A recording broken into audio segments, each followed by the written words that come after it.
Vamos receber agora no altar nossos líderes, nossas autoridades ministeriais, quem deu o nome, não é? A denominação Cristo Vive, nosso querido apóstolo e profeta Miguel Ângelo. O pastor Léo costuma até chamar de polimata, ainda não sei direito o que é, né? Meu apóstolo, seja muito bem-vindo, eu te amo.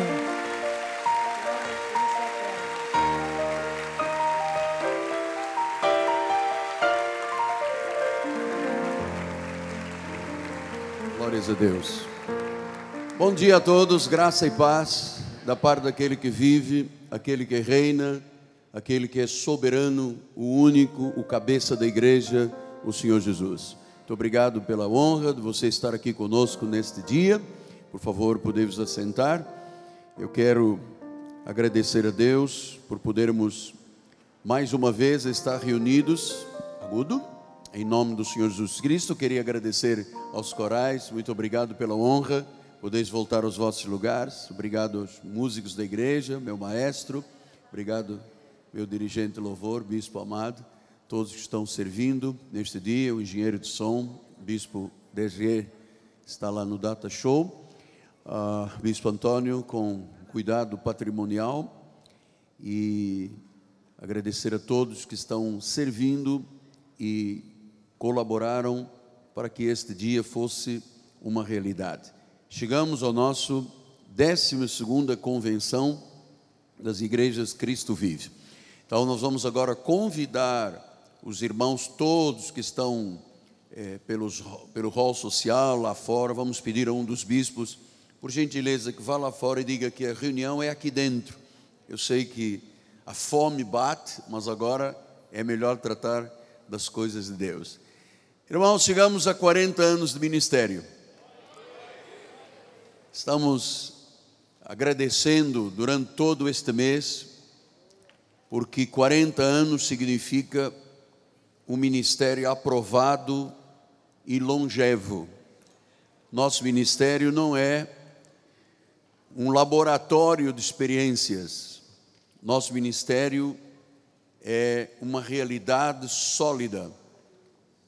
E eu quero engrandecer a Deus, porque 40 anos se passaram tão rapidamente. Parece que tudo aconteceu ontem. E já estamos numa longa caminhada em direção a outros anos frutíferos no nosso ministério. Você sabe, esta semana completei 66 anos de idade. Também estou muito grato a Deus por esta bênção, porque com 66 anos, é como disse Sartre, né? Ele disse, olha, a aparência é razoável, mas a essência é a mesma. Então a essência que me trouxe lá do primeiro dia do ministério é a mesma paixão, o mesmo amor, a mesma dedicação, o mesmo empenho, a mesma vontade, a mesma garra. Quando eu fui consagrado lá com 26 anos de idade, é a mesma no dia de hoje. Então eu estou agradecendo a Deus por 40 anos de ministério e 66 anos de vida. Amém? Vamos dar alguns segundinhos para que os irmãos ocupem os seus lugares. Os irmãos que estão em reunião, acho que temos uma outra convenção lá na porta, todos para cá para dentro, por gentileza, para podermos começar a tratar dos assuntos concernentes a este trabalho em nome do Senhor. Bom, eu não poderia deixar de estender também a minha destra de amor para com aqueles que estão à distância. Temos muitas igrejas ligadas ao nosso ministério em África, em Angola, em Moçambique, na Guiné, Timor, Cabo Verde, onde havia colônias, as antigas colônias portuguesas. Muita gente está ligado conosco. Quero também enviar o meu carinho, o meu abraço para a igreja de Portugal. Estão muitos irmãos participando ao vivo e em direto, e claro, muitas famílias que nós temos hoje em muitos países e que foram fruto e são fruto deste altar e deste apostolado. Estão sendo geradas como selo do meu apostolado e como cartas escritas pelo Deus vivente. Amém? Então, aproveito para dizer-lhes, sejam todos bem-vindos. vou pedir mais uma vez, Bispo Gessé, pode-me fazer a gentileza dizer aos irmãos que estão lá fora, o irmão como advogado, faça uma notificação extrajudicial e mande os irmãos, que eu estou vendo muita gente saindo, e eu conheço, a fome nesta hora é logo por uma coxinha, né? As pessoas vieram à convenção por causa de uma coxinha. Vamos então cuidar dessa área. Pastor Everton, se tiver irmãos passeando, orando lá fora, faça um convite em nome do apóstolo, para voltarem aqui para dentro. Muito bem, vou agora pedir o foco da igreja, o silêncio da igreja. Nós temos uma forma ética de trabalhar, nós temos uma etiqueta aqui dentro da nossa catedral. Não use telefone celular, não é momento para beber e comer alguma coisa. Se você tiver uma necessidade de sair, quando voltar, não procure o seu lugar na primeira fila, sente lá atrás, carinhosamente, para não quebrar a harmonia da igreja. Enfim, temos agora um dia, e em especial algumas horas, que poderão ser uma marca histórica na vida do nosso santo ministério. Amém? Vamos ainda dar mais uns segundos. Esta não é a minha regra de trabalhar, mas por gentileza, pedir aos irmãos que estão lá, vou pedir pela segunda vez, que venham para o santuário. Eu sei que depois todo mundo quer tirar fotografias naquelas paredes vivas, né, de plantas vivas. Fique hora do almoço livre para fazer isto. Não sei quem já pôde apreciar lá fora no hall social. Já temos uma galeria das profecias, todas as profecias desde 1997, todas as profecias estão lá, porque elas não podem ser esquecidas, não é verdade? Você pode tirar fotografia depois com o seu telefone e guardar como recordação como é que Deus, com tanta perfeição, tem falado ao nosso ministério. E em particular este ano, que estamos vivendo um ano de proclamações, né? As proclamações da palavra, da soberania de Deus. Amém? Muito obrigado. Agora eu vou pedir aos bispos, por favor, que me ajudem. Quem chegar, ocupa os lugares mais lá atrás, por gentileza. Muito bem. O primeiro tema, vou pedir ao meu engenheiro que me ajude, por favor. O primeiro tema de hoje é planejando o futuro do ministério. Abra sua Bíblia, por favor, no livro de Abacuque, capítulo 3, versículo 2. Eu quero lhe dizer que os assuntos que vamos tratar neste dia, e peço a sua paciência, sua tranquilidade, são fruto de uma busca angustiante que eu tive durante esses últimos pelo menos 2 meses, até chegarmos a este perfil do que eu quero tratar hoje. Foram 2 meses angustiantes no meu coração. Eu queria que você recebesse cada palavra como um recado de Deus para o seu coração. Amém? Estamos todos? Abacuque 3:2 diz assim a palavra do Senhor: tendo ouvido, ó Senhor, as tuas declarações, as tuas proclamações, e me sinto alarmado. Aviva a tua obra, aleluia.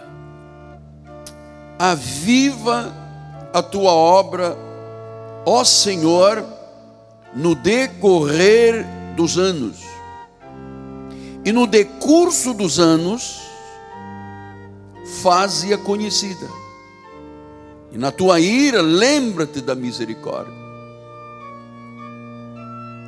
No decorrer dos anos, no decurso dos anos, significa que há algo que tem que ser planejado para se viver esse decurso, esse tempo. A igreja não pode andar às cegas. Vamos ouvir o Espírito falar. Oremos ao Pai. Santo Deus. Senhor Jesus Cristo, único e verdadeiro Deus, Senhor da igreja, Senhor do reino, Senhor das nossas vidas. Este dia é parte de um desígnio da tua soberania, é parte de um decreto de Deus, é parte de uma proclamação do Espírito Santo para trazer benefícios e resultados à Igreja de Jesus, ao nosso ministério e em particular aos bispos, pastores, presbíteros, diáconos, cooperadores, aqueles que têm um chamado para o governo e a liderança da igreja. Então, Senhor, fala-nos em nome de Jesus. Usa as minhas cordas vocais, usa a minha mente, o meu coração, os meus sentimentos, até as minhas emoções. Elas estão totalmente submetidas à tua vontade. Em nome de Jesus, e o povo de Deus diga amém, amém e amém. Muito obrigado, bispo. O irmão está atrás dos mapas, mas eu estou vendo o seu pezinho. Meus amados irmãos, minha família, santos, preciosos de Deus. Nós vivemos a fé evangélica e lutamos por ela dentro de uma sociedade cada vez mais descrente, cada vez mais pluralista, cada vez mais mediática, cada vez mais emocional e espiritualmente doente. Vivemos numa sociedade muito sofredora. E eu quero começar a minha palestra, a primeira palestra, lhe dizendo que é um grande desafio pastorear em pleno século 21. É um grande desafio. Não é fácil você assumir um altar e o governo de um ministério, seja ele com que dimensão ou largura tenha um ministério. É um desafio. E claro que nós temos que promover, a partir de hoje, uma grande mudança no nosso ministério de forma global. Porque este foi o clamor de um profeta que chamam de profeta menor na Bíblia Sagrada, Abacuque. Ele disse: eu me sinto alarmado. Olha que isso tem centenas de anos. Ele disse: eu me sinto alarmado. Irmãos, eu vou lhe dizer, eu me sinto alarmado com a situação que se vive hoje no nosso país. País desarrumado, desarticulado. Ainda não conseguimos nenhuma mudança expressiva. Esquerda lutando com direita, direita lutando com a esquerda, cheio de ideologias, cheio de controvérsias. E na realidade, quem sofre é o povo. O povo. Não sofrem as minorias abastadas, sofre o povo. Então, Abacuque diz: olha, eu me sinto alarmado. E ele faz um pedido a Deus, que eu peço muito que seja o pedido do seu coração neste dia. Ele disse: Senhor, aviva a tua obra. O Senhor está dizendo: olha, nós não podemos viver de mesmice. Tem que haver um avivamento. Ele disse: aviva a tua obra. Ele disse: no decorrer dos anos, no decurso dos anos, faze-a conhecida. 41% da população mundial nunca ouviu falar de Jesus Cristo. 4 bilhões e pouco de pessoas hoje têm um smartphone, um telefone celular, e as mídias dominam hoje o mundo. A igreja tem um chamado a fazer-se conhecida, a revelar-se à nossa sociedade. E ele diz no versículo número 6, ele para e faz tremer a terra. E será que este Deus aqui é o mesmo de hoje? Ou não é? É, ele diz, ele faz tremer a terra, ele sacode as nações. Esmigalham-se os montes primitivos, os outeiros eternos se abatem. Os caminhos de Deus são eternos. Então, meus amados, nós não podemos mais adiar para um futuro indeterminado, para daqui a 10, 20 anos. Não podemos mais adiar. A igreja reformada tem que ser constantemente avivada e reformada. Por isso, o nosso ministério assumiu um chamado de Deus para realizar a última reforma protestante. E nós não podemos adiar, nós temos que ser líderes capazes, prontos, para que no decurso, neste tempo, nós estamos pensando 1 ano, estamos pensando 5 anos, estamos pensando 10 anos, a igreja tem que constantemente se avivar, se reformar. Esta é a última reforma protestante. Pedro, quando escreve em 1 de Pedro 5, 2, 3, ele diz, pastoreai o rebanho de Deus que há entre vós, não por constrangimento, mas espontaneamente, como Deus quer. E ele disse, nem por sorte da ganância, mas de boa vontade. Este é o perfil de um pastor. Versículo número 3, nem como dominadores dos que vos foram confiados, mas antes, tornando-vos modelos do rebanho. Então, o líder, o pastor, o bispo, o presbítero, o diácono, a pastora, a bispa, aqueles que são investidos de autoridade na obra do Senhor, têm que ser o modelo do rebanho. O modelo do rebanho. E eu vou lhe dizer, para nós sermos o modelo do rebanho, nós temos que entender que ministério não é glamour. Ministério não é um desejo para alcançar privilégios na obra do Senhor. Ministério é sacrifício. Eu sacrifico a minha vida em prol de outros há 44 anos. Eu não estou na obra do Senhor dizendo, qual é o meu direito, qual é o meu sacrifício que tenho que fazer para obter mais privilégios. Não, qual é o meu sacrifício no servir ao próximo.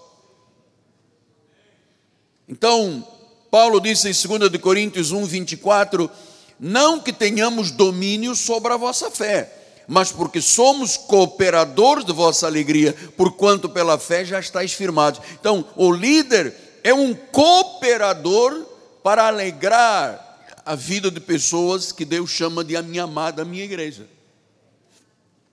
Eu nunca procurei um privilégio na igreja.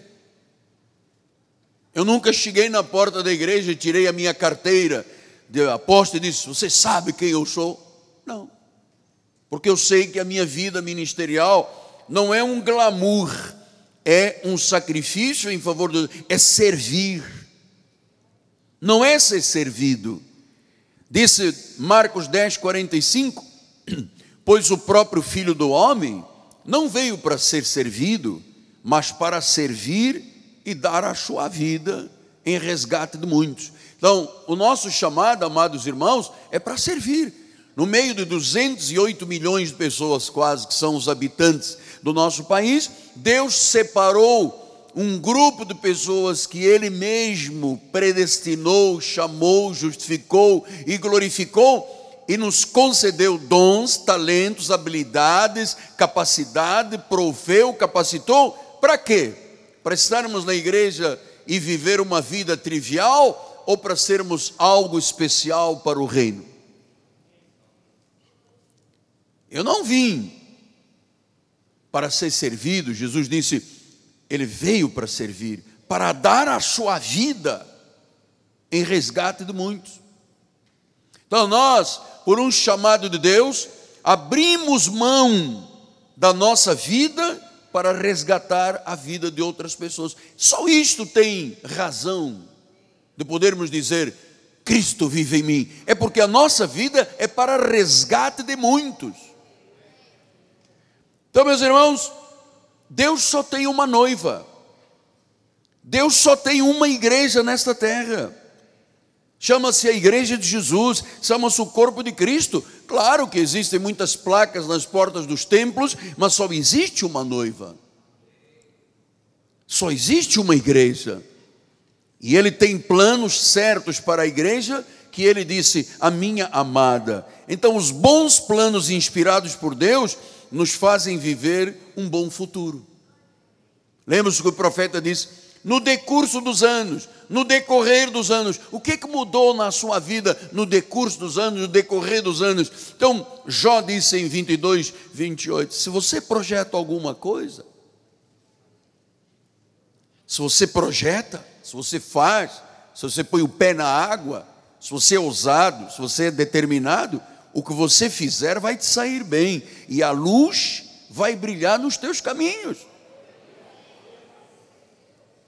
Então, irmãos, nós temos que planejar o legado do nosso ministério. Nós temos que planejar o futuro do nosso ministério. O apóstolo não vai viver eternamente. Eu só tenho mais 40 anos de vida. Puxa, vai ser rápido. O João também recebe 40 anos, glória a Deus. Então, por que nós nos preocupamos, em descobrir valores, até nos filhos, nos netos, naqueles que são íntimos com o governo da igreja? Porque nós estamos pensando na igreja 1 ano, 5 anos, 10 anos, eu vou lhe dizer mais, por que não 30, 40 anos?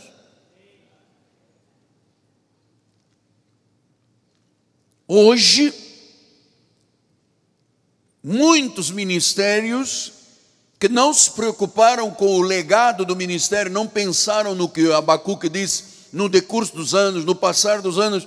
Hoje nós vemos tantos líderes com problemas mentais, problemas emocionais, físicos, espirituais. A maioria dos pastores estão dizendo, porque eu tenho uma depressão, porque eu vivo numa solidão tremenda, porque muitos, infelizmente, amados, infelizmente, o que eu lhe vou dizer agora, se suicidando. Foram pessoas que não pensaram que ministério não é glamour. Ministério, bispo, não é subir num púlpito.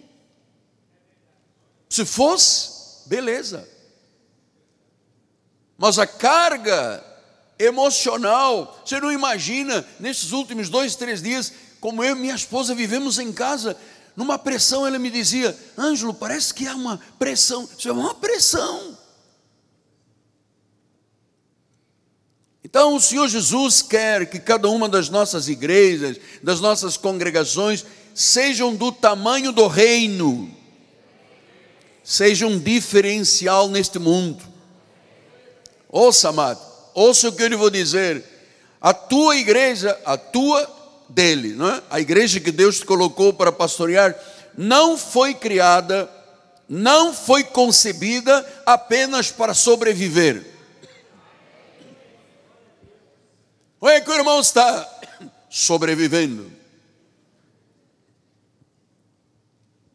A tua igreja foi concebida para prosperar. Aqui não há sobrevivente. Eu estava lendo uma pesquisa Por que razão a maioria das igrejas não cresce? No mundo. Então a pesquisa dizia que o pastor tinha a seguinte filosofia: vamos batalhar, vamos batalhar. Chega um momento, ele diz assim: já dá para pagar o salário do pastor? Dá para pagar o aluguel, os impostos, a água, a luz, a energia, o ICMS? Dá. Então tá bom, não tenho que me esforçar mais nada.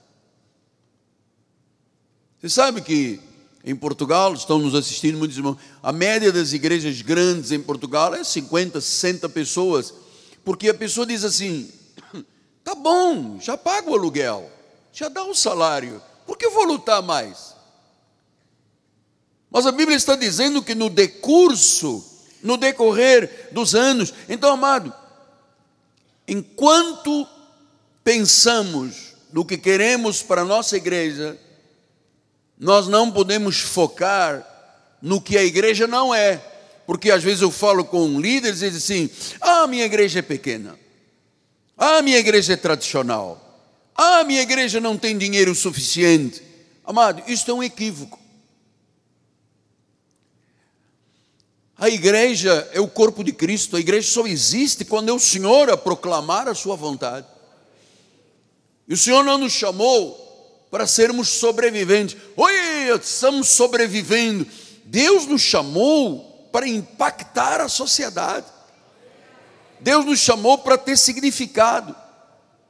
E nós temos que fazer todos os esforços para mudar a nossa vida, mudar a nossa igreja, porque a igreja é o reflexo do líder. A igreja é o reflexo do líder. Eu vou dizer, creia ou não creia, mas eu vou dizer, a igreja tem a cara do líder. A igreja é o reflexo do líder. A igreja é o líder. É o pastor, é o bispo da igreja. Então, o nosso ministério tem a minha cara. Esta luta pela excelência, esta luta para proclamar o evangelho, televisão, rádio, mídias, isto tudo é resultado do que passa pela minha vida. Porque se eu fosse um homem tradicional, nós não estaríamos fazendo absolutamente nada. Eu iria dizer, já se paga o salário, já se paga os impostos, já se paga, amém, não lute, fica todo mundo sentado. Mas eu não tenho essa cara. Eu sou um guerreiro. E Deus te chamou para seres um guerreiro. Nós estamos lutando por uma causa que é a única causa que tem a razão do nosso sangue e da nossa luta, que é o reino. Então, qual é a chave para nós desencadearmos esse potencial que todos nós temos? Deixe-me dizer-lhe, muitos líderes, quando envelhecem, ou se morrem, ou esses que passaram por esse drama do suicídio, as igrejas acabaram, amado. Os grandes nomes denominacionais, que já partiram ao descanso, que não pensaram nos anos, no decurso dos anos, que não criaram um legado, as igrejas afundaram.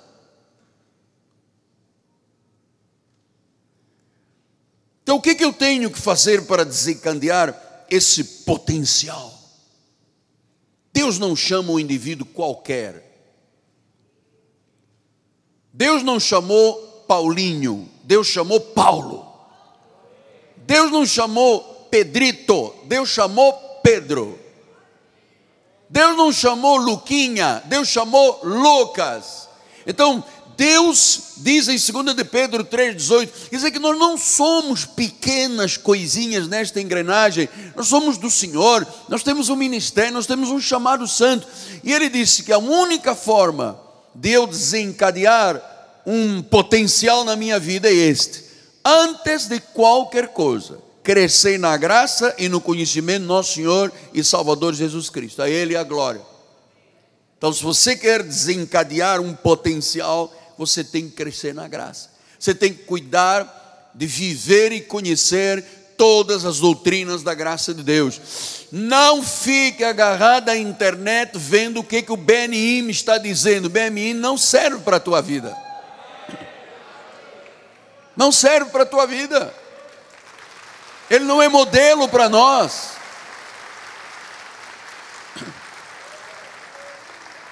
Então você tem que ser a igreja que Deus chamou para ser.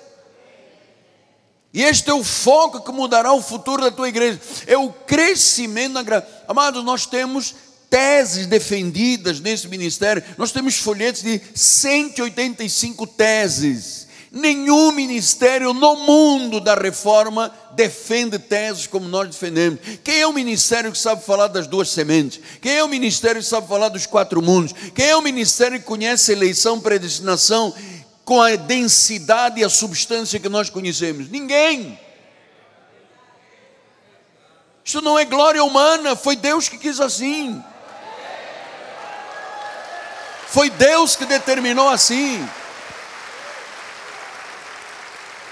Então nós temos um arsenal de guerra violento, armas poderosas em Deus. Aí eu fico lá vendo o que o BNI me diz, ou o que o não sei o que que mergulha em piscina dentro da igreja faz, e lá tem muita gente, então eu vou imitar com um pouquinho do que eles fazem lá de mentira, e mercadejando a palavra, e mercantilizando a Bíblia. Não faça isso. Teu chamado é para reproduzir a graça do Senhor Jesus.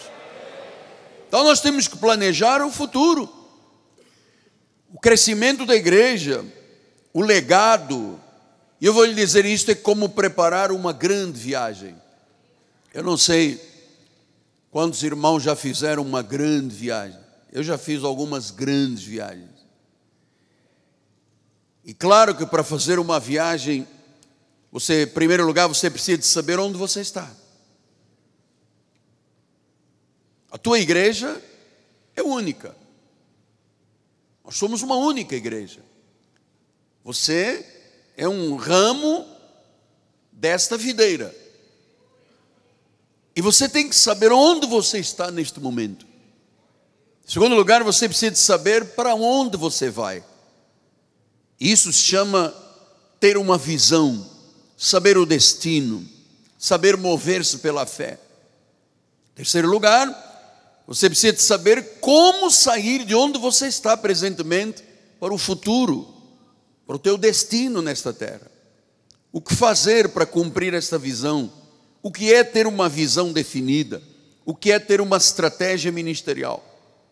Quarto lugar, você tem que determinar os custos disso. Cada sonho, cada visão tem um custo para ser cumprido. Você tem que ver os custos antes de embarcar numa viagem. Qualquer viagem que você faça, você tem que saber quais são os custos desta viagem. Se você for de carro, quantos quilômetros são? Quanto eu vou gastar de gasolina? Quantas vezes eu vou parar em hotel? Qual é o meu destino final? Portanto, a igreja é o plano de Deus para transformar o mundo. Mas os líderes da igreja têm que saber onde estão, para onde vão e como é que se faz as mudanças dentro da obra do Senhor. 2 de Pedro 1:3, ele disse: visto como pelo seu divino poder nos têm sido doadas todas as coisas que conduzem à vida e à piedade, pelo conhecimento completo do que ele que vos chamou para a sua própria glória e virtude. Versículo 4. Pelas quais nos têm sido doadas as suas muito preciosas, muito grandes promessas, para que por elas vos torneis coparticipantes da natureza divina, livrando-vos da corrupção e das paixões que há no mundo. Então diz que o que precisamos já temos. E isto que você acabou de ler comigo é para ser aplicado na tua vida individualmente e para cada igreja que Deus constituiu. Então, na tua igreja, você já tem tudo que você precisa para ser a igreja que Deus chamou para ser. Agora, é tempo de você desencadear o que Deus proveu, ativar o que Deus proveu. Então, nós hoje começamos uma grande viagem com este ministério. E você sabe, você que já fez uma grande viagem de carro, hoje em dia, ter um mapa, isso se tornou um artefato histórico, né?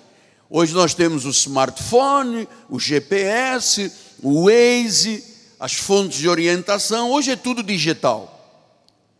Mas há alguns anos atrás, para se fazer uma viagem, você tinha que ter um mapa.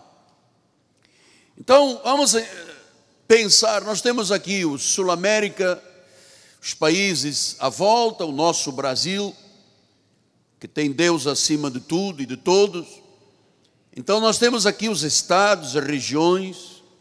Vamos imaginar que eu estou em Fortaleza e eu quero ir para Porto Alegre. Ora, se eu não conhecer o mapa, como é que eu vou fazer para sair de Fortaleza para Porto Alegre, tchê? Como é que eu vou sair daqui para aqui? Então, nós temos um mapa rodoviário aqui. Era assim que se fazia antes. Todo mundo que viajou de carro, longas viagens, andava com mapa. Então, eu tenho aqui Fortaleza, eu tenho aqui o mapa rodoviário. Como é que eu faço? Eu posso ir para Natal, depois João Pessoa, Recife, Maceió, Aracaju, Salvador da Bahia, depois venho aqui pelo Espírito Santo, depois venho Rio de Janeiro, depois, se não houver bala perdida, eu continuo, passo por São Paulo, depois vou aqui a Santa Catarina, até que chego a Porto Alegre.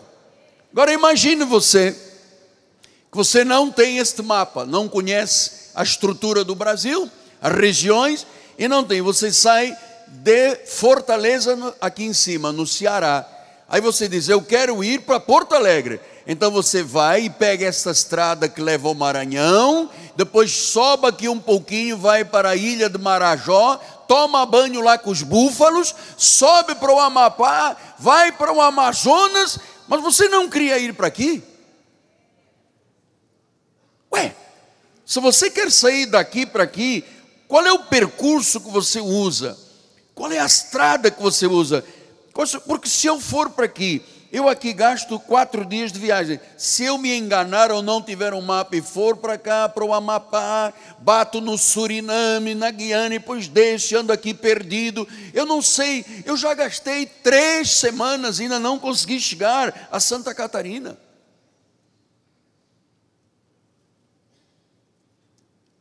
Então eu preciso conhecer o reino, preciso conhecer que viagem Deus tem para a minha vida. Pastor, mas eu hoje uso o Waze. Oi, mas o Waze às vezes se engana, amado. Anda para dentro de um lugar que a pessoa é morta aí num lugar estranho. Então eu preciso de ter uma visão do meu ministério, da minha viagem, e depois ter a rede rodoviária toda. Então, se eu preciso ir daqui para cá, eu vou escolher o melhor caminho. Eu não vou andar por caminhos estranhos, escusos e escuros, passando pelo Pará, por Mato Grosso do Sul. Então eu vou perder tempo na minha vida. A igreja de Jesus não pode mais perder tempo. O ministério Cristo Vive lhe oferece este mapa, com as teses defendidas, com as proclamações que nós defendemos. Então, a igreja tem que desenvolver, a igreja tem que crescer, a igreja tem que alargar, a igreja tem que ter planos. Se você não sabe para onde vai, você não vai sair de onde está.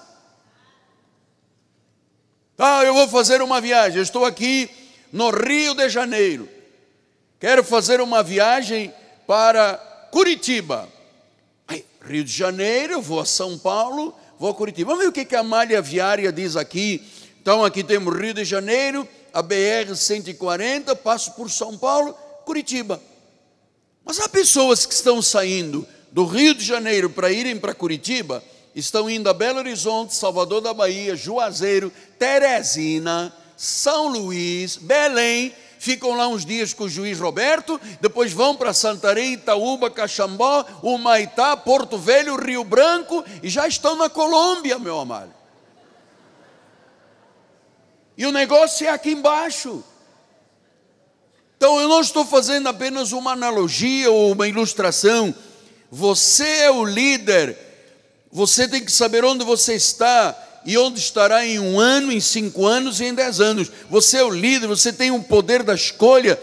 ou você segue um fluir normal, pregando, fazendo aqueles cultinhos chatos, tradicionais, sabe? Porque há denominações que por gerações, 150 anos, é aquela coisa trivial. Canta, levanta, senta, lê o salmo, senta, levanta, oração silenciosa, faz, senta, agora vem uma criança, traz o pedido de oração, volta a criança, depois chora aquele irmão, ou aquela irmã chora, e se repete isto. Nós temos um conhecido que era de uma igreja tradicional, em que o pastor, durante quantos anos? 10 anos, só usou um versículo, 10 anos. Sabe, o pessoal chegava com a Bíblia e o pastor dizia, abra a Bíblia, abria sozinho. 10 anos, um versículo, meu amado. Olha o despreparo, é aquele indivíduo que sai aqui de João Pessoa para viajar para Salvador, ele vai para Belém, vai lá para cima, para Boa Vista e fica perdido. Vai para o Acre. Então nós precisamos saber, amado, nós não somos uma igreja do trivial. O povo que chega ao nosso ministério tem que ser transformado. A palavra que transforma, a palavra que aviva, a palavra que cura, a palavra que dá conforto, ousadia, determinação à pessoa.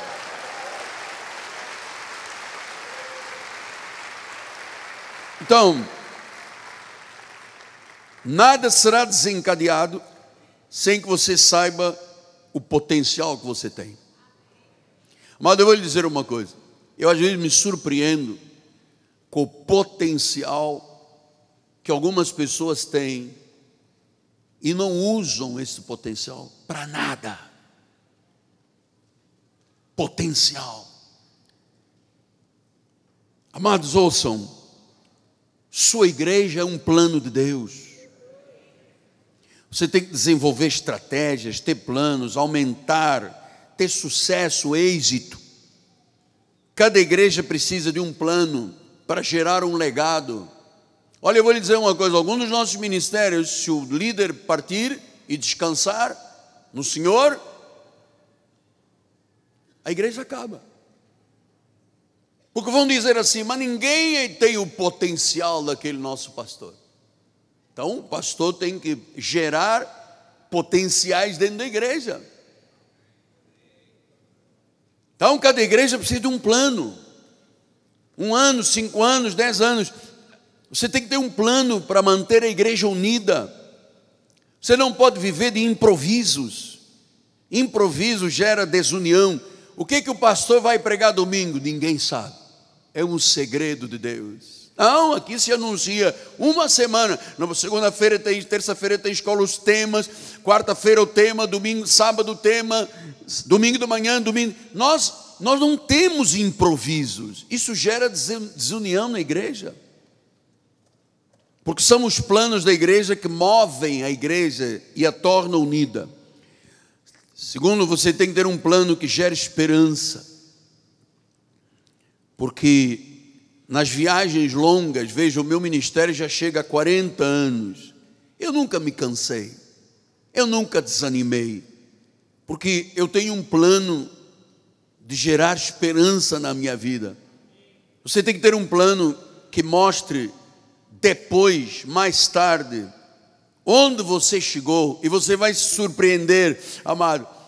Coisas que você não esperava, que geram celebrações. Olha, você se lembra, os mais antigos, nós estamos aqui hoje num lugar com ar-condicionado do melhor que existe no mundo, com tudo que existe de bom e do melhor, e muita gente não se lembra. Bispo, temos um pequeno vídeo que mostra um pouquinho da obra daqui, porque alguns irmãos mais novos não viram ainda. Amados, estava um plano, estava um projeto, estava trabalho, vamos lá, rapidinho, vamos lá, música com som sem piano.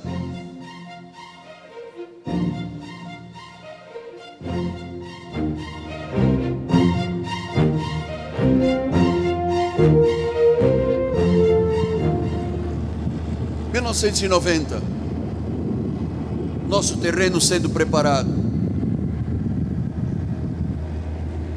Onde você está? Olha lá.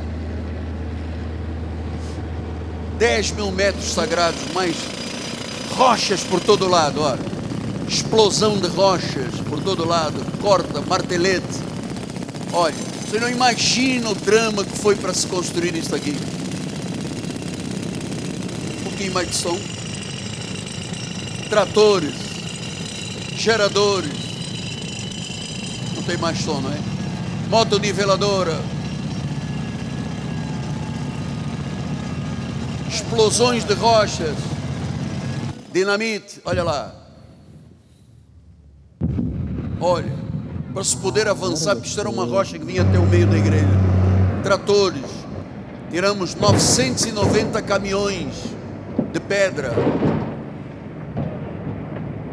Começamos a preparar o terreno. Para mim, como agora eu, olha, a aparência um dos grandes mudou, mas a essência é a mesma. Ter nesta vida é exatamente a construção da casa do Senhor. Olha a minha calça acima do tive umbigo. o prazer de construir uma belíssima igreja. Já abrimos várias igrejas, vários templos.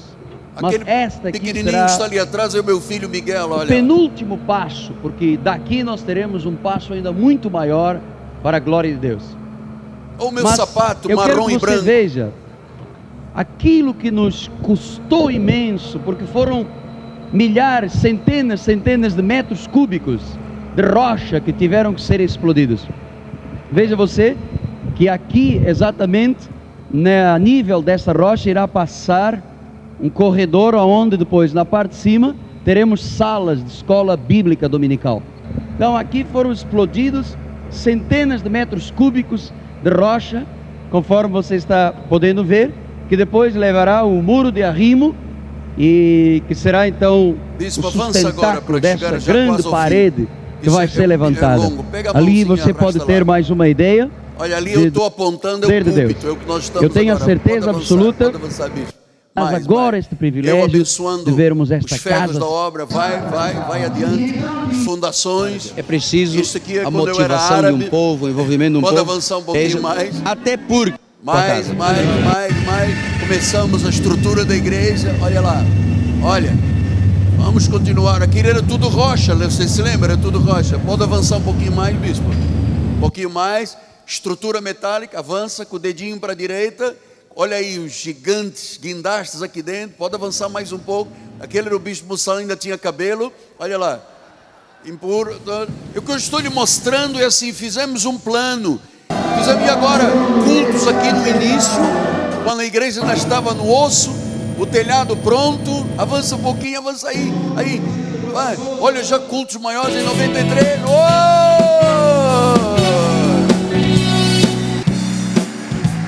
Glória a Deus. Olha, aqui era um monte de rocha, aqui eram lagos de água, mas hoje nós podemos celebrar, amados. Por quê? Porque nós fizemos um plano, e esse plano hoje, a dimensão que o ministério tem. Nós temos um videozinho, bispo, dos irmãos de Moçambique, só para aqueles que são de fora saberem, porque o ministério foi, olha agora, com o som, por favor, vamos lá, rapidinho. Aí, Moçambique, uma das nossas igrejas. Vamos lá. Olá, graça e paz, amado apóstolo Miguel Ângelo.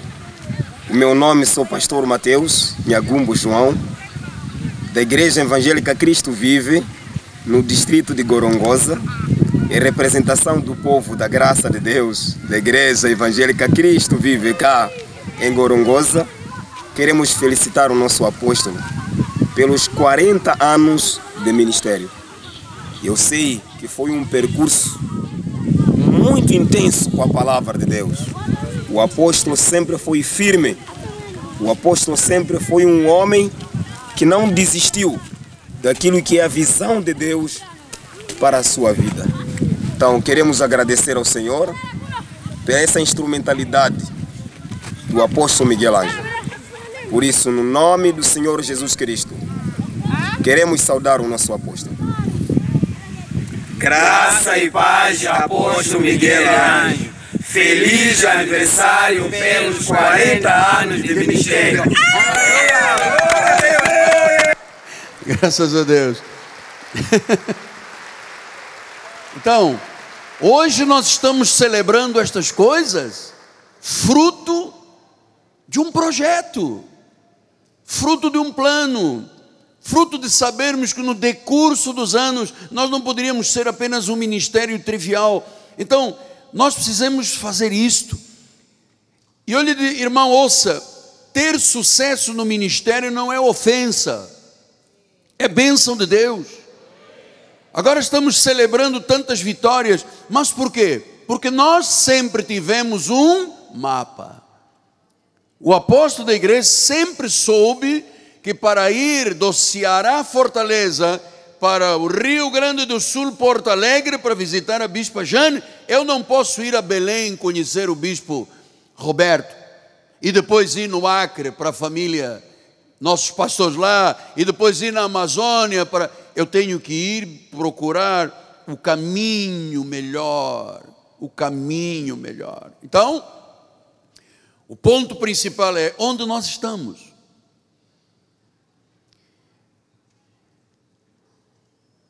Que é esse telefone?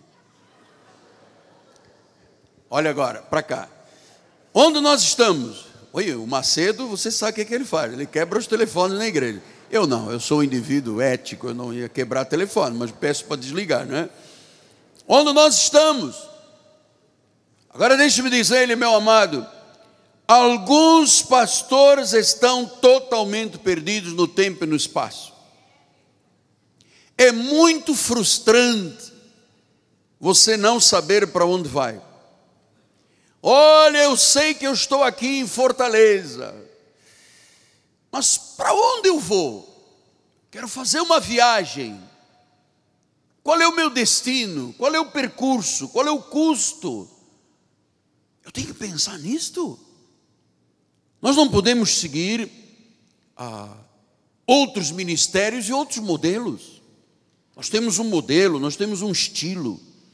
Nós somos uma igreja evangelística, nós temos um estilo no altar. Eu sei que nós não somos perfeitos, mas chegamos aos 40 anos, amado. Amado, me mostra alguns ministérios no Brasil que tenham 40 anos com o mesmo pastor. Nós temos uma dinâmica própria na nossa igreja. Nós cremos nos dons espirituais nesta igreja. Nós temos nesse ministério experiências profundas com Deus. Nós temos experiências proféticas com Deus. A nossa igreja tem um potencial enorme. E eu vou lhe dizer, ainda não vivemos nada na dimensão que Deus realmente tem preparado para nós. Então a sua igreja tem uma visão evangelística. É uma igreja que gera amigos. Você sabe onde está. Você tem uma missão, você já tem uma visão, você tem estratégias. Porque eu volto a dizer, creiam ou não creiam, o pastor da igreja determina o que será a igreja. Se o pastor é limitado, a igreja é limitada. Se o pastor se sente fracassado, a igreja é fracassada. A sua igreja tem que ser evangelística, tem que ser uma igreja educacional, uma igreja adoradora, uma igreja louvadora. O ensino tem que ser o perfil, tem que ser uma igreja frutífera, não viva do seu passado. Tem que ter escola bíblica, tem que ter grupo de evangelismo, tem que ter coral, tem que ter músicos, tem que ter rádio, tem que ter mídias, tem que gerar discípulos, tem que ser uma igreja que engaje as pessoas, agregadora, solidária. E o que a sua igreja fez neste ano? Da última convenção para hoje.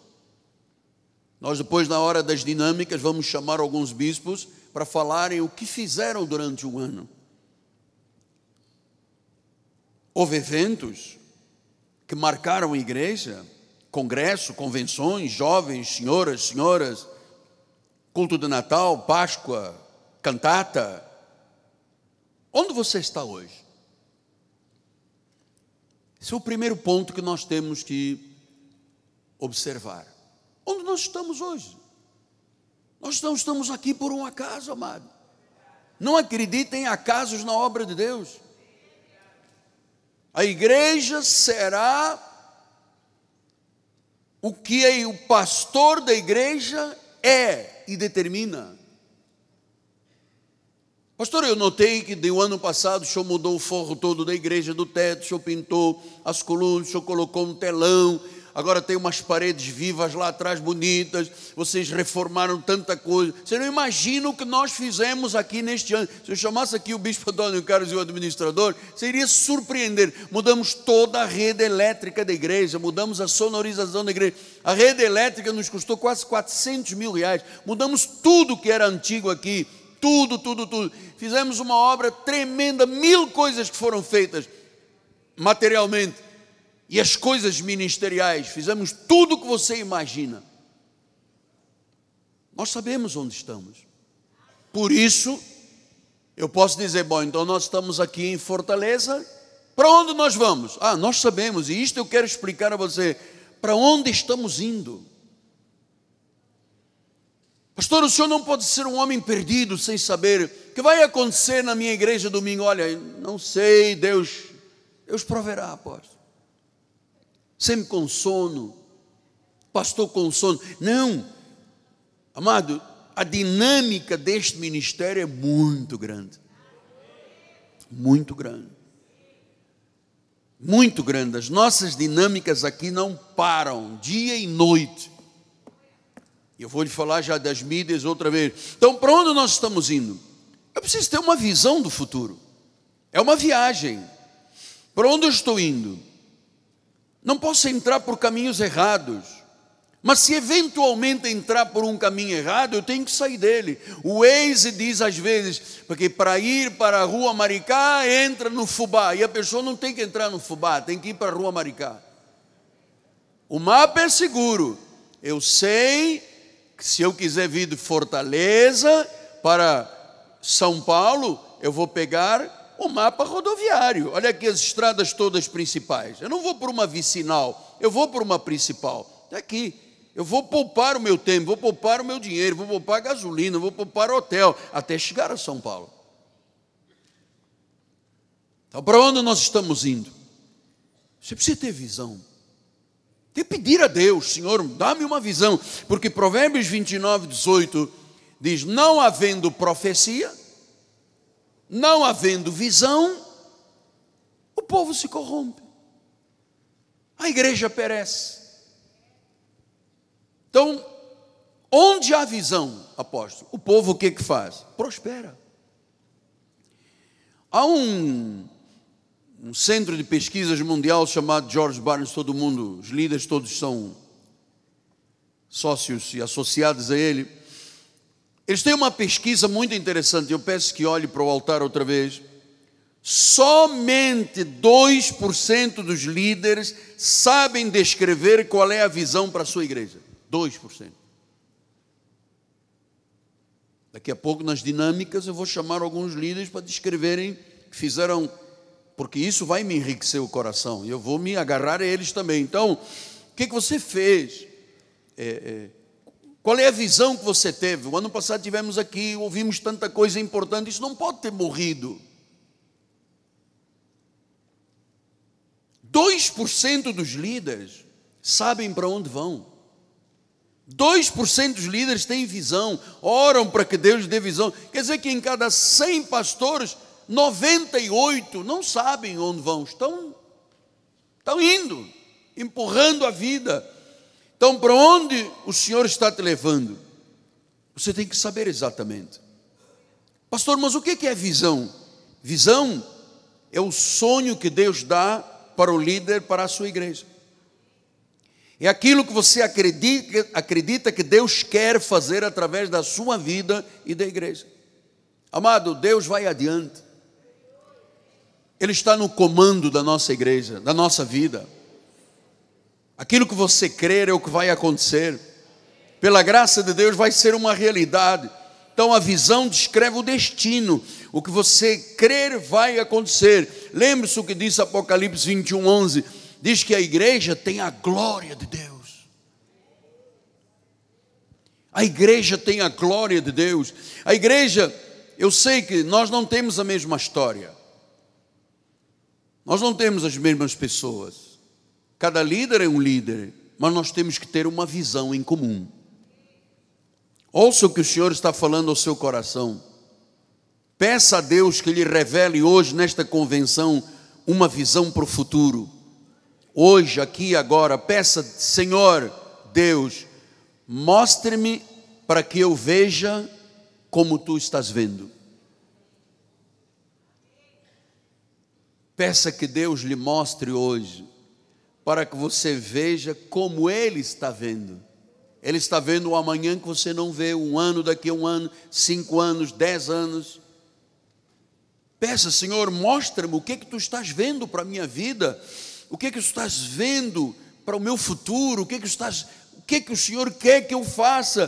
Porque se você tiver visão, quem tem visão ajuda a liderar a igreja.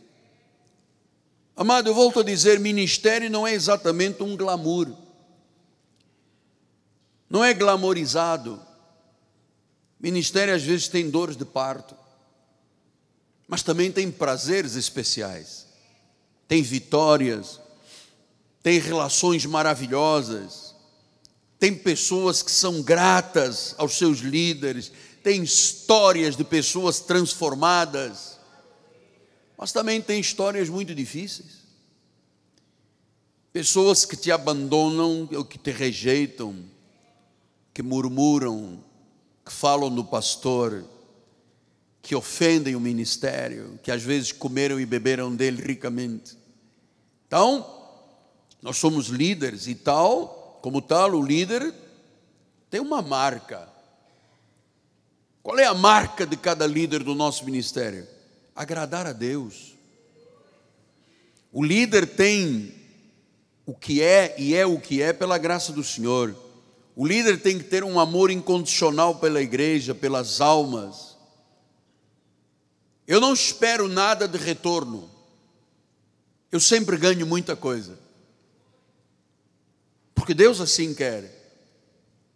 Eu fiz aniversário, o meu carro não tinha lugar para tanto presente. Agora, de 66 anos, muitos presentes, muitas coisas maravilhosas. Mas eu não estou aqui em busca de um retorno.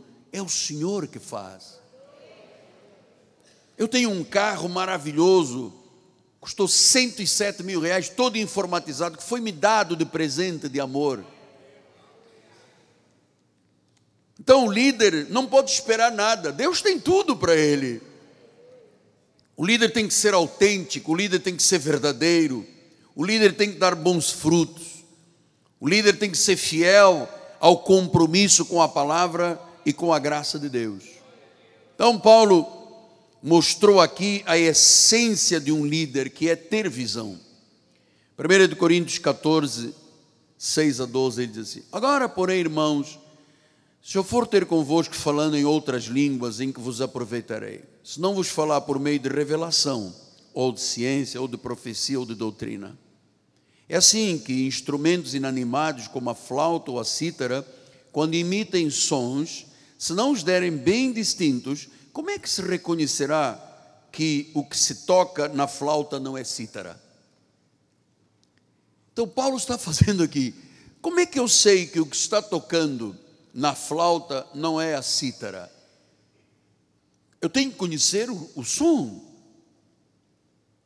Então, há pessoas que estão tocando flauta e os outros estão pensando que ela está tocando cítara. E Paulo disse: pois também se a trombeta der um som incerto, quem é que se preparará para a batalha? Então o que é a trombeta de uma igreja? A confissão da igreja, a doutrina da igreja, o ensino da igreja. Se isso não for certo, se a tua trombeta não der um som certo, for um som incerto, como é que você prepara a igreja para a batalha? Agora é a moda entre os pastores e as igrejas. Shalom, shalom, todo mundo com uma estrela de Davi. Shalom, shalom. Aqui até nós recebemos aqui um grupo grande de pastores, e um deles estava no meu gabinete, estava fazendo terrorismo dentro do meu gabinete. Ele chegava e dizia: shalom, shalom. E eu chamei e falei assim: pastor, não diga shalom aqui dentro, diga assim: graça e paz. Ele: ok, graça e paz. E virou as costas: shalom, shalom. E eu chamei outra vez e disse: irmão, o irmão está na minha casa. está dentro do meu gabinete, o senhor não fala mais shalom aqui dentro, o senhor fala graça e paz. Não fala Deus te abençoe, o senhor está trazendo um som incerto aqui para dentro. Nós não vivemos de Deus te abençoe, nós somos abençoados. Estar a entender isso, estares a entender. Então não fica dizendo shalom, shalom, isso é uma moda de cristão judeu. E ele, sim, estou a entender. Então, quando eu iria pela quarta vez dar um shalom, eu agarrei isso, meu amado, para! Não fala confissão errada, diga graça e paz. Ele, tá bem, graça e paz, shalom, graça e paz, shalom, e saiu. Sabe, não tem, é tocando flauta, mas ouvindo a cítara. Isso é o que os ministérios fazem. Cuidado que eu vejo o diabo, está te pegando. Eu vi, tinha uma sombra lá atrás. Tá? Isso é tocar a cítara e ouvir flauta? Como é que é a coisa? O som tem que ser certo. Versículo 9, assim vós, se com a língua não disseres uma palavra compreensível, como é que se vai entender o que vocês dizem? Estareis como se falasseis ao ar. Versículo número 10. Há sem dúvida muitos tipos de vozes no mundo, nenhum deles sem sentido. Versículo 11. Se eu, pois, ignorar a significação da voz, eu serei um estrangeiro para aquele que fala, e ele estrangeiro para mim. Versículo 12. Assim também vós, visto que desejais dons espirituais, procurai progredir. Para quê? Para que a igreja se edifique. Deus me livre se eu algum dia, nesses 40 anos, 44 pregador, eu viesse à igreja servir pão velho à igreja, bolorento. Eu tenho centenas de cadernos destes de mensagem.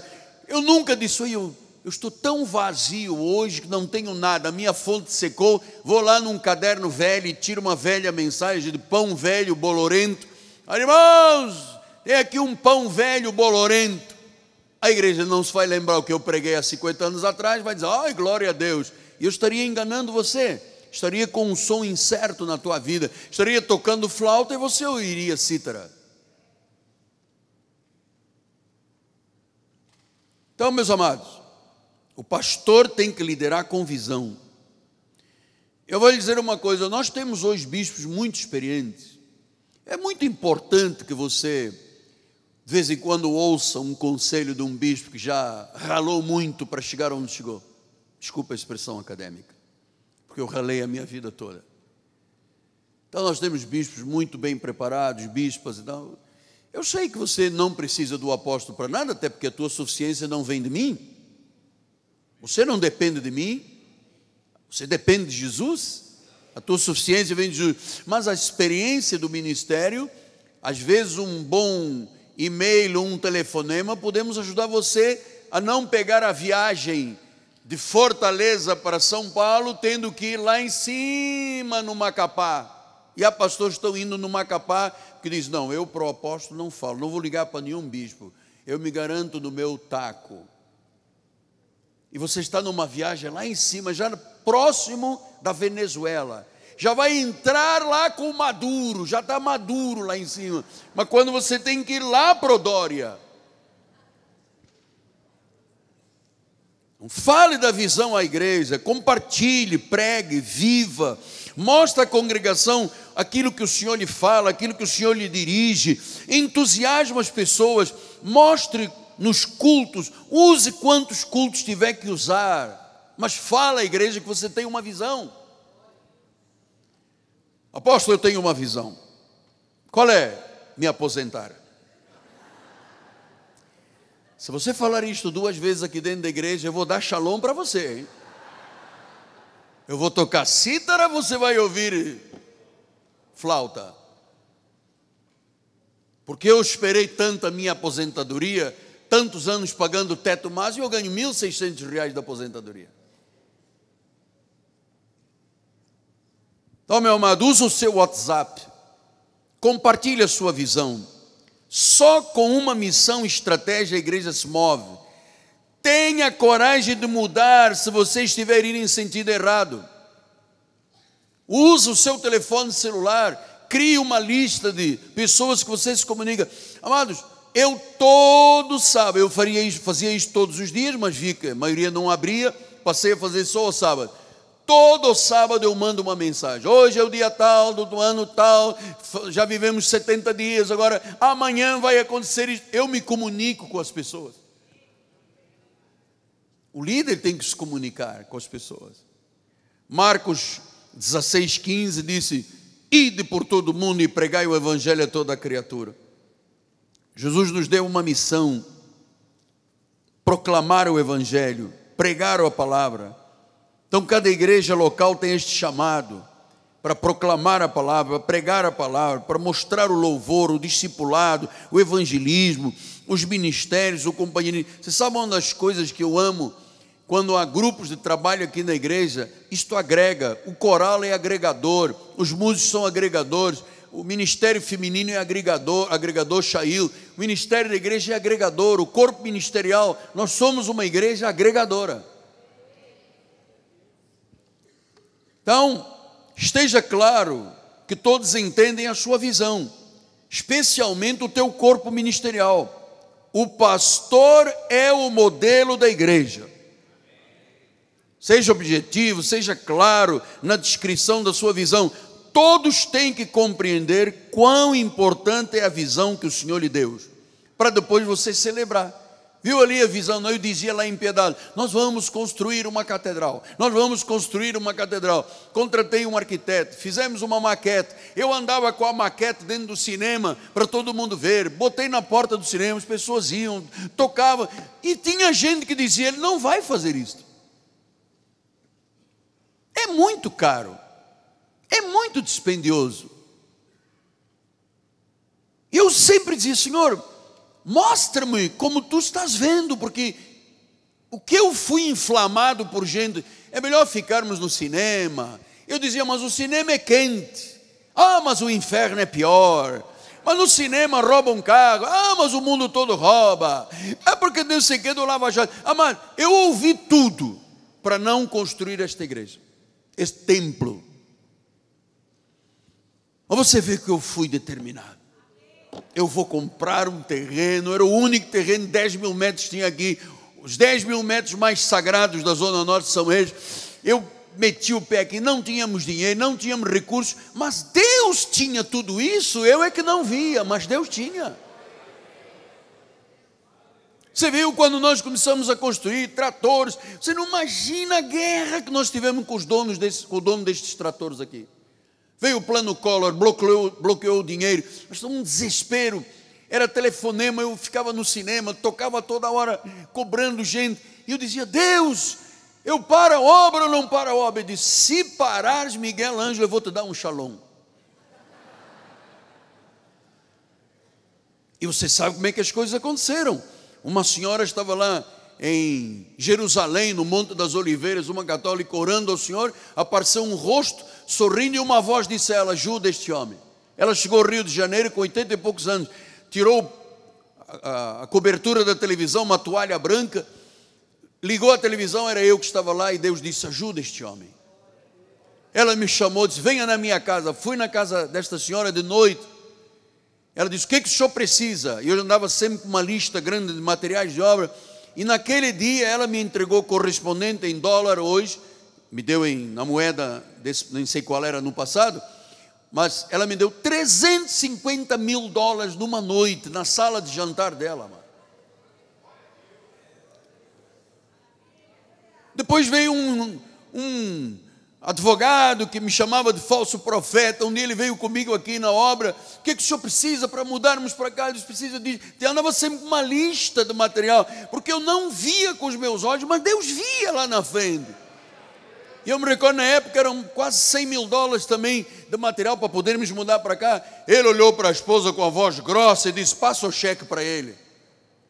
Depois temos um irmão da igreja que foi um milagre, que era uma pessoa necessitada, empobrecida, que Deus fez uma obra tão grande. Esse irmão deu milhares de dólares para a igreja.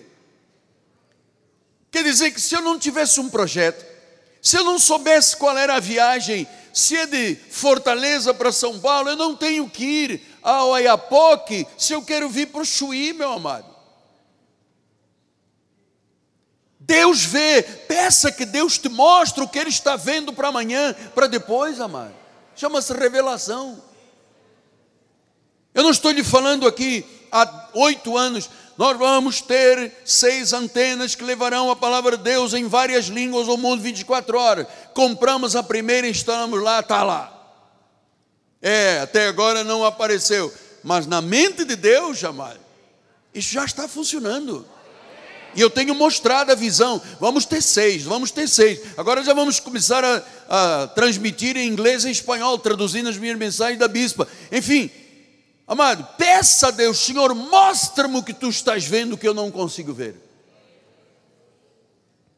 Terceiro lugar, o custo de uma mudança. Uma visão de Deus não é barata. Quando você muda a vida, tem custos. Tem tempo, tem dinheiro, tem talento, tem coragem, tem a tua vida. Nunca comece nada olhando orçamentos. Comece pensando: onde é que Deus quer me levar? Espera a generosidade do povo de Deus. O povo de Deus se sente comprometido quando há visão na igreja. Tudo o que fizemos aqui, não houve um tostão de fora, hein? Nenhum político veio dar dinheiro, também eu não receberia, mas não houve nada de infiltrações aqui, nada. Aqui houve fé do povo de Deus. O povo gosta de se sentir útil, o povo gosta de se sentir parte da visão, o povo gosta de saber onde o seu dinheiro está sendo investido, na pregação, no reino, com resultados. Então diga ao povo qual é o custo para você construir uma igreja. Diga ao povo qual é o custo para você crescer no ministério. Diga ao povo e não tenha receio de falar em valores. Mostre a conexão entre generosidade e a visão de Deus. Inspire o povo. Inspire generosidade no seu ministério. Seja um exemplo. Muitos vão seguir a sua generosidade. Expresse generosidade. Facilite o povo de Deus a semear. Hoje nós semeamos na igreja pelo celular, pelo cartão de crédito, pelo carnê, pelo púlpito, pelo balcão administrativo. Facilita as pessoas. E quarto lugar, prepare-se para o mover do Espírito Santo na tua igreja. Tua igreja na Cristo Vive tem um legado. Planeje, tenha visão, entenda a sua missão, crie estratégias. Tudo isto vai se realizar. É Ele que vai adiante. É Ele que está no comando. Isto aqui não depende de ninguém a não ser de Deus. A nossa suficiência vem de Jesus. Nós temos uma trombeta que toca claro. Outro dia uma família veio ter comigo: eu gosto de estar aqui na igreja porque eu me sinto segura. Isto aqui é um lugar de segurança, amado. Aqui não se toca flauta e se entende cítara. Aqui se toca cítara, se entende cítara. Se toca flauta, se entende flauta. Nós temos uma boa confissão, um som certo. Então, quarto e último ponto deste primeiro pensamento. João 3,8. O vento sopra onde quer, ouves a sua voz, mas tu não sabes de onde vem, nem para onde vai. Assim é todo o que é nascido de Deus. Então, meu amado, o vento sopra onde quer, e diz que ouves a sua voz. Este vento que está aqui, do original, pneuma, é o agir do Espírito Santo. Ele está soprando esta manhã. Tu estás ouvindo a voz do Espírito lá dentro do teu coração. Tu não sabes de onde vem. Estás ouvindo um homem e achas que isto é coisa de homem. Não, você não sabe nem para onde vai. Mas o que Deus tem para a nossa vida quando planejado, você diz que se eu estou em Parnaíba e quero ir para São Luís, eu não tenho que vir a Fortaleza. Eu vou de Parnaíba para São Luís. Tem aqui as estradas. Porque se eu vou de Parnaíba para São Luís, que é perto, e não programar esta viagem, e não tiver ideia de que tem aqui uma estrada importante, pode ser que venha por Fortaleza, por Natal, por Maceió, Aracaju, depois entra aqui para Barreiras, Palmas, Araguaiana, Caximbó, Itatuba, Santarém, estou perdido.